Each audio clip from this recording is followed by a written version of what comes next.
Welcome to another Simple Dad iPhone tutorial. In this video, I'll show you how to put a call on hold on your iPhone.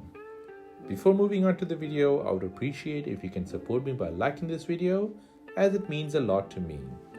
And I would like to thank every one of you who has liked the videos in the past. Have you ever wondered where the hold button on your iPhone is when you're on a call? If you still can't find it, let me show you how to put a call on hold. First, make sure there is a call in progress. Next, press and hold the mute button for about 4 to 5 seconds.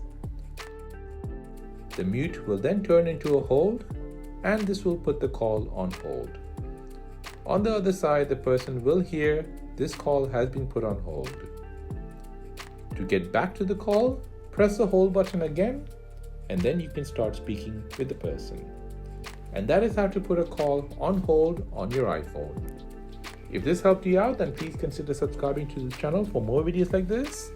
If you have any other questions, then please do let me know in the comment section down below. Thanks for watching, and see you in the next one.